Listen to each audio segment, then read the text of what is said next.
Lembrade que no final do vídeo anterior dicíamos que os partidarios do xeneral Franco gañaron a guerra, polo que Franco asumiu todo o poder e gobernou de forma autoritaria.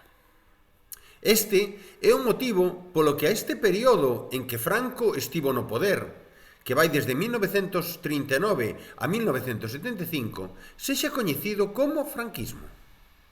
Durante eses anos, España pasou de ser un país democrático a ser unha ditadura. E, en consecuencia, suprimiuse a Constitución, concentrouse todo o poder nunha soa persona, Franco era o xefe do Estado, o xefe do goberno, o xefe do exército, facía as leis sin contar coas cortes, que tiñan membros que non eran elexidos democráticamente. Tamén se prohibiron os partidos políticos e os sindicatos, se anularon os estatutos de autonomía de Cataluña e do País Vasco, e impediuse a entrada en vigor do Estatuto de Galicia. Tamén se impuxo o español como única lingua do Estado. Outra das consecuencias foi que se implantou a censura.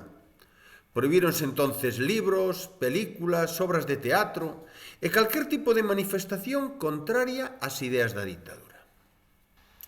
Para levar a cabo a súa política, Franco contou co apoio de parte da poboación, senón non o houbera conseguido. Por un lado, o exército, que sempre foi fiel a Franco, e temos que ter en conta que moitos ministros foron militares. A Igrexa Católica tamén defendeu a ditadura, impúxose a moral católica e prohibiuse calquer religión que non fora católica. A Igrexa controlou a educación e as persoas que non ían á misa estaban mal vistas. Franco tamén contou co apoio dos grandes propietarios de terra e das grandes empresas. Parte da poboación das clases medias tamén axudou a Franco e a poboación católica. Franco foi considerado un heroe e levantáronse moitos monumentos no seu honor por toda España. Os primeiros anos da ditadura foron difíciles. A represión foi moi dura. Franco non perdoou os vencidos e ao finalizar a guerra meteu na cárcere a case 300.000 persoas e máis de 30.000 foron condeados a morte. Durante o franquismo, moitos españois e españolas foron perseguidos, metidos no cárcere polas súas ideas políticas. Por outra banda, prohibíronse e censuráronse libros, películas, xornais, revistas, bailes e música que se consideraban inmorais, o que empobreceu bastante a cultura.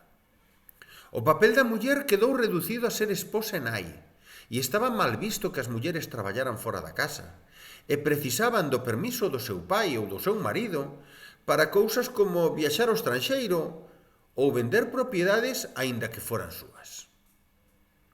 Ademais, foi unha época na que faltaban alimentos e produtos de primeira necesidade, polo que a poboación pasou por moitísimas dificultades.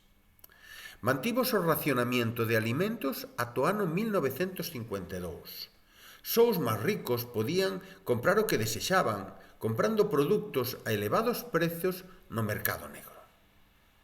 A partir da década de 1950, España empezou a ser aceptada internacionalmente. Nesta época asignáronse acordos de cooperación con algúns países, como con Estados Unidos. E no ano 1955, España foi admitida como membro da ONU. Desde 1960, a economía empezou a mellorar. Aumentou a produción da industria, modernizouse a agricultura con máquinas que facilitaban os labores agrícolas, e o turismo converteuse nunha das principais actividades económicas do país. Nos últimos anos do franquismo, entre os anos 1970 e 1975, a oposición ao goberno do xeneral Franco foi medrando. Os sindicatos, aínda que estaban prohibidos, comezaron a organizarse de forma clandestina, é dicir, en segredo. Tamén houbo folgas obreiras e os estudiantes realizaban manifestacións nas que reclamaban un sistema democrático.